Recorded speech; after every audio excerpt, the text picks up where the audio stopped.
Should you wait for the iPhone 13, or should you use that money on some other really exciting Apple products launching this year? Apple is very hard at work right now in 2021. They're working on new phones, tablets, desktops, laptops, watches, headphones, accessories. There is a bunch coming out of Cupertino this year, and in this video, I'm gonna tell you about it all. I'm gonna break down all the leaks, all the rumors, everything you need to know about the products launching this year from Apple and a little beyond. And by the end of this video, you'll know if you should wait for the iPhone 13 coming this fall, or if there's something coming even sooner that might be more exciting and well worth your money. And a big thanks to our friends at Ting for sponsoring this video.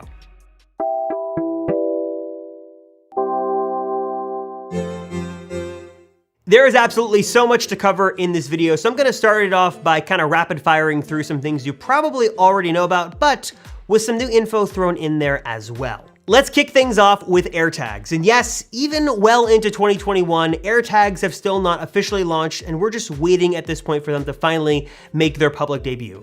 They've leaked in Apple support videos. We've seen leaked accessories for them. At this point, we know very well that they do exist somewhere in Cupertino, and we hopefully should see them very soon. We are learning a little bit of new info about AirTags courtesy of Jon Prosser, that one or both models of AirTags that should come in different sizes might be able to reverse wirelessly charge off of the back of an iPhone. Now, which iPhone 12 or 13, we don't know, but if you're looking for a quick way to juice up your AirTag, you might just be able to drop it onto the back of your phone, give it a little bit of a charge, and then put it back in your backpack or your bag or your purse or whatever, and then be on your way and know your devices and your items can be tracked. We don't know exactly how they're supposed to charge regularly. Will there be room for a port on here? Will it only charge with some kind of Qi charger? Can you only charge them off of the back of an iPhone? We're not exactly sure how this is going to work, but we do know they are expected to launch very, very soon. Next, let's talk iPhone 13, and there is a lot to get excited about with this phone. I mean, at this point, we kind of know that this is gonna be a really great upgrade. ProMotion, always on display, a little bit of a smaller notch, big camera upgrades, processor improvements. I could go on and on and on, and I did. So if you do wanna know everything that is going to come in the new iPhone 13, you can check out the video link right down below or up here. But in this video, those are kind of the cliff notes. Lots of really exciting things to look forward to for these phones launching this fall.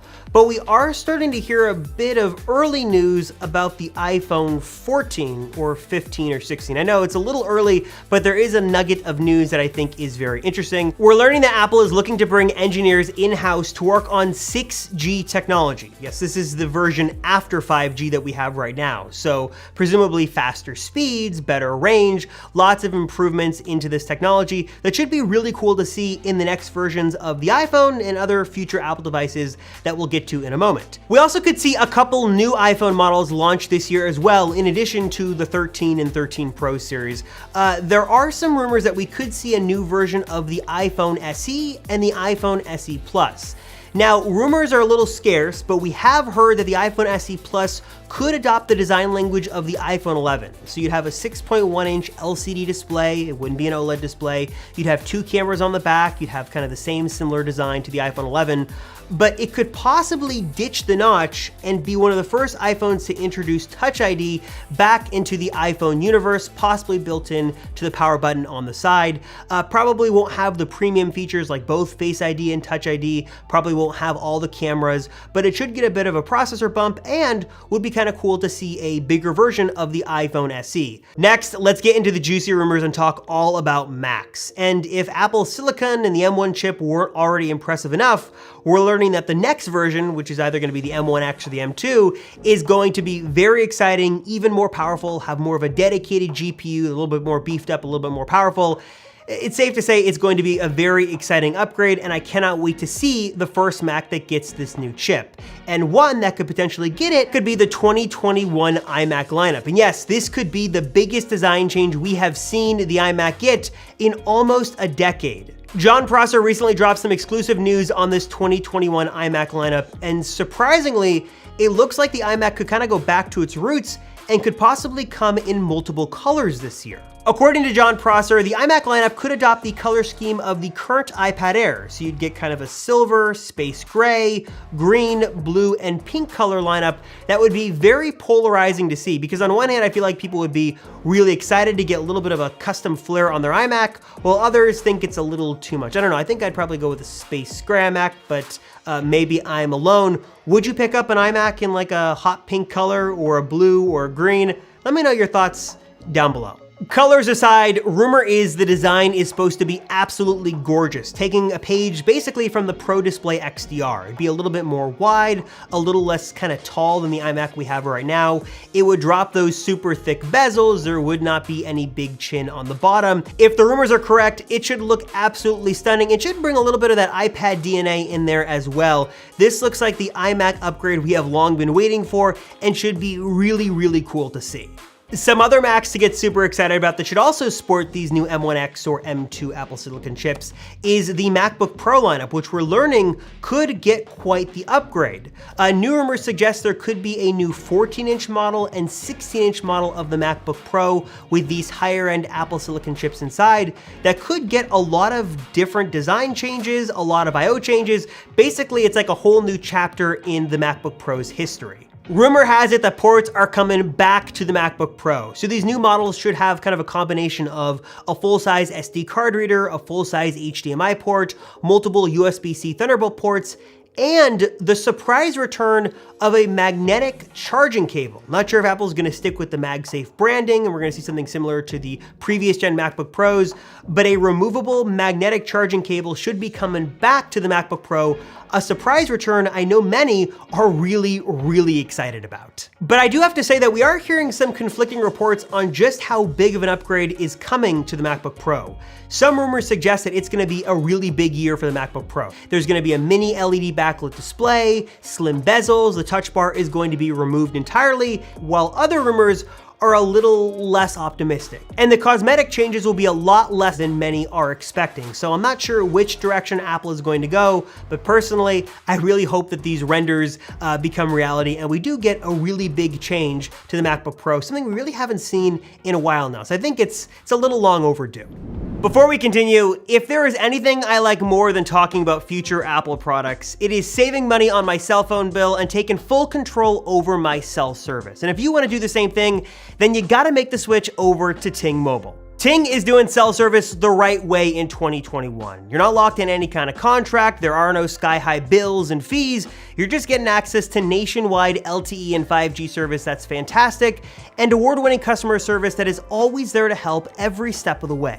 If you head on over to tac.ting.com, you can check out Ting's plans and see what they offer, but I think the sweet spot here is right in the middle with this Set 5 plan. You're getting unlimited talk, text, and 5 gigs of data for just $25 a month. It is a fantastic deal that I think is perfect for most people these days. There are lots of things I love about Ting, but one of the best things is just how easy they make it to make the switch. In most cases, you can keep your phone number, all the data on your phone. It's really just a matter of popping out the old SIM, popping in the new one that Ting is gonna send you, and you're up and running in a matter of minutes. And if you wanna double check to make sure your phone's gonna work on Ting, most likely it will, there's a great button right at the top of the page. It's gonna make it super simple to do a quick check and make sure everything is good to go. So if you head to tac.ting.com or click that link right down below, you can get $25 of credit for making the switch over to Ting, which should basically almost cover your first month's bill, if not totally cover your first month's bill, depending on the plan that you go with, and maybe even a little more. It is finally time to say goodbye to contracts and sky-high bills and hello to cell service done right. If you want to learn more and see everything that Ting has to offer, you can hit that link right down below or visit tac.ting.com. Next up, let's shift gears and talk about iPads, specifically the 2021 iPad Pro, because that could be launching in just a matter of days or weeks at this point. It seems like it is almost just about ready to finally be released and made public. And what we know about this new iPad is not a whole lot. We know it's supposed to get a mini LED display, we know it's gonna get upgrades to the processor and some other internal improvements, but little is known besides that. Possibly some camera upgrades, probably 5G is gonna be included on this year's lineup as well, but that's about it. Maybe we'll see a new Magic Keyboard, maybe a new Apple Pencil. So we know an all new iPad Pro is coming, but that's kind of all we know about the current 2021 model as of right now. We are also learning some new information about other iPads, specifically the iPad mini, which kind of seems like it's been on life support for the last couple of years. Different rumors on this one. Some think that the iPad mini is going to get a total redesign and makeover and be basically a mini version of the current iPad Pro. Slim bezels, maybe Face ID, get a new industrial design. The renders and concepts look really cool and very promising, though others don't think the mini has the same fate. Some say it's going to get a bit of a processor bump, maybe it'll get a little bit of a larger display, but it's going to have the same bezels, the same design, basically look almost identical to the mini that we have right now. And some analysts think that the iPad mini is not too long for this world because the current $330 iPad kind of seems to fit the need of the customer that was usually buying the mini in the past. So not sure if the iPad mini is going to stick around for much longer, though there is some hope and a chance in the rumor mill that it could get quite the big upgrade, but we're gonna have to wait and see if that actually happens. Moving on to some other Apple products we know very little about, let's talk about the Apple Watch Series 7. Now, many are hoping that this is the year that we finally get a new redesign to the Apple Watch because we saw the Apple Watch 1, 2, and 3 share the same design, 4, 5, and 6 have shared the same design. So if Apple kind of follows that pattern, 7 is the magic number, and that should be kind of the signal of a new refresh coming to the Apple Watch, hopefully with a larger display. And maybe, if Apple's listening, a round display would be wonderful to see. I don't think they're gonna do that.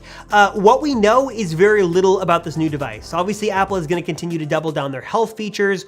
We're hearing that Apple could possibly build in an unobtrusive glucose monitor somehow into the Apple Watch Series 7. But as of right now, there is very little known about the Apple Watch Series 7, besides the fact that it is set to launch alongside the new iPhone this fall. Now, we also know that Apple is hard at work on products that we're just not gonna see this year. We know that Apple is working on a car, and I think the Apple car is going to be the product that gets sort of the fruits of the labor of Apple's investments right now. So 6G, Apple's money they're pouring into it and the staff they're hiring to develop it, I think it's going to go into products like the Apple car and future Apple products. We'll start to see that technology really kind of come to life and see the benefits of Apple's investments, and maybe even things like the Apple AR glasses as well.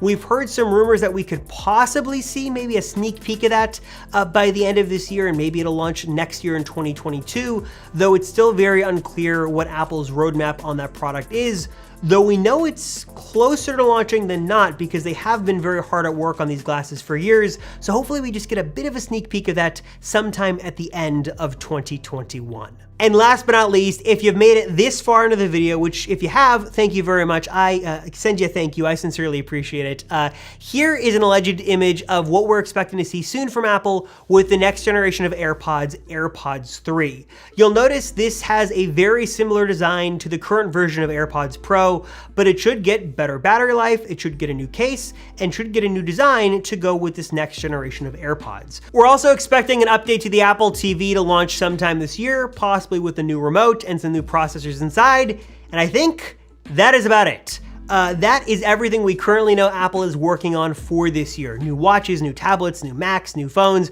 There is a lot to get excited about from Apple this year in 2021. And now I gotta ask you the question, what are you most excited for?